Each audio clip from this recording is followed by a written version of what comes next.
هدف أول لفائدة المنتخب الهندي في هذه الدقائق عن طريق اللاعب نوريم ماهيش الذي ينطلق وبتمريرة بظهر المدافعين يرسل كرة يسارية ويعطي التقدم للنمور الزرقاء.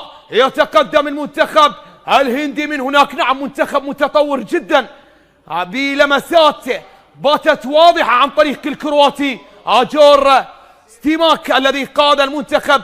قام نوريم ماهيش لاعب نادي في شهر يناير 2024 ضربة ركنية المنتخب الهندي، ولكن تشتيت بالرأس يلعب في صفوف نادي ويمبلدون الذي يتواجد خامسا.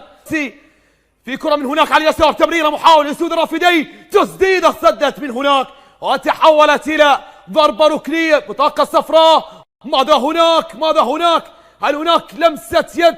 نعم، في داخل منطقة الجزاء. سنشاهد. نعم، يبدو لي بأن الكرة على قوس العمليات، على قوس منطقة لسود الرافدين، يطمح من خلالها الحمادي لتسجيل الهدف الأول لسود الرافدين. نعم، وهو هدفه طبعا الأول مع سود الرافدين. هدف أول للعراق، هدف التعديل يأتي لسود الرافدين، يعدل الكفة بأقدام علي الحمادي بأول أهدافه مع المنتخب الوطني وب7 مبارياته.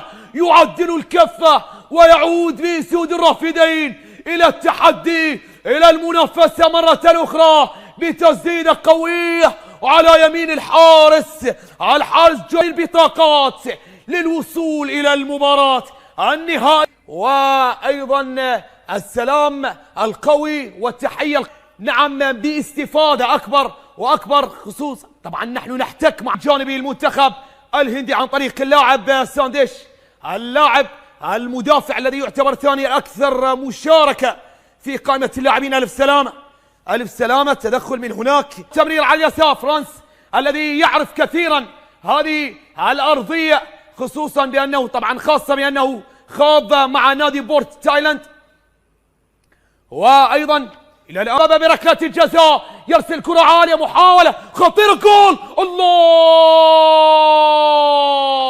العارضة ترد وما زال الأسود بعرضية، ولكنها تنتهي عند حارس المرمى جوربرت سينغ. خطيرة جدا كرة علي الحمادي، يطمح للثاني. علي في مرور، محاولة حسين ارسلها عالية، محاولة الراس ولكن بعيدة جدا. قائم والعراق افضل واخطر محاولة، لكننا نطمح للافضل، نطمح للاحسن. محاولة الحمادي للانطلاق للمرور ولكن الى خارج ارضية الملعب. متابعة من جانب الدفاع، علي الحمادي في اداء مميز، يقدم نجم في هذه اللحظات. امير يرسل العماني، ترسل عالية، محاولة ولكن عدد من الوديان والسهول. جبلية تقريبا ترسل عالية، بالرسلة بيمناه، محاولة راسية، ما زالت قائمة المطالبة من هنا الذي طبعا يعاني الآن من افتقار هجومي في هذه. Trở về cái mic cũ rồi anh em. Mic mới không ăn thua.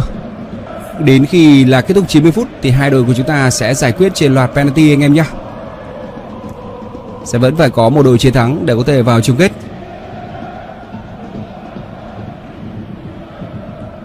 Bóng có phần lóng ngóng. Mavinsai, tình huống chọc khe của Mavinsai, cú đá ngay. Rất khó tin là đã có bàn thắng thứ hai dành cho cao thủ Ấn Độ.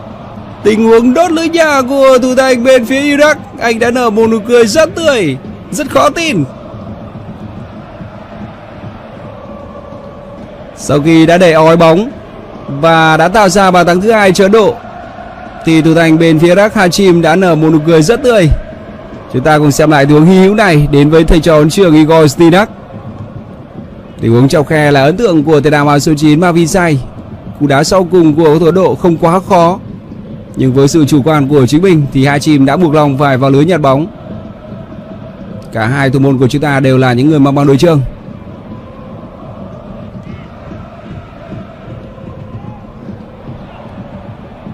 Một lần nữa Ấn Độ lại vươn lên dẫn trước. Liên tiếp là ống kính máy quay hướng tới vị trí của Hashim.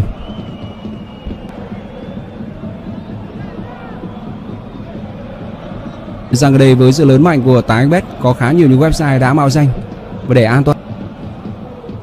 Mokatat bóng tới vị trí ngày hôm qua ở câu độ U23 thì chúng ta đã có một màn ra mắt ấn tượng với quả đá phạt góc và nó chỉ xuất hiện ở những phút cuối. Chúng ta đã giành được chiến thắng với tỷ số là 6 sao trước cao thủ U23 Guam. 375/80 rồi. Ok, em kiếm bữa sáng thôi nhá. Em chờ chút vào cái nhịp 375 này. Thì 500k đi. Cho ta xác định không có lỗi của các thủ xanh. Mokatat đánh đâu.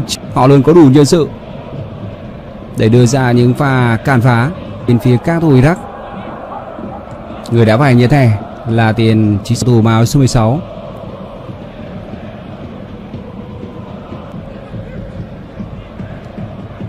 Khá nhịp nhàng, một cú đá từ xa.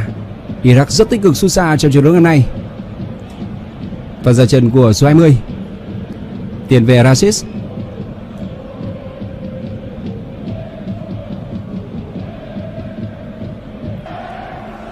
Chúng ta có thể thấy rằng Iraq là những người thi đấu hiện đại. Bóng thoáng, bóng dài, rất đa dạng. Nhưng có vẻ như về con người, điểm rơi vòng đầu cò là không tốt. Đúng là như vậy, điều mà chúng ta suy nghĩ đến cũng đã xuất hiện. Sẽ có quả penalty thứ hai dành cho các thủ Iraq. Trọng tài xác định đã có lỗi của trung vệ bên phía Ấn Độ. Tiền anh đã không thể chiến thắng được chân sút Al Hamadi. Nhưng giờ đây Al Hamadi không còn trên sân nữa. Cơ hội được trao cho Ali, một trong những cái tên được tung vào sân cho cái vai. Ali vẫn là góc sút mà thủ thành bên phía đội chủ nhà đã đoán được góc sút. Nhưng bàn thắng vẫn ổn, vẫn đến với các thủ Iraq 2 đều. Niềm vui của số ít những cổ động viên Iraq trên khán đài sân vận động Trường Mai. Họ thành công trên 2 quả 11m.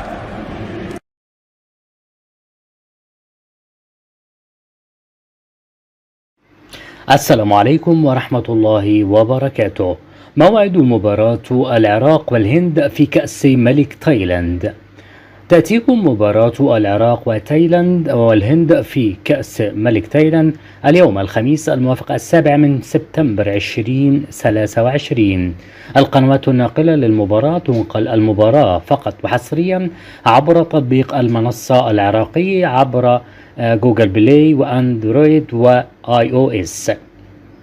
شكرا والسلام عليكم ورحمة الله وبركاته، مع تحيات قناة فوكس مصر.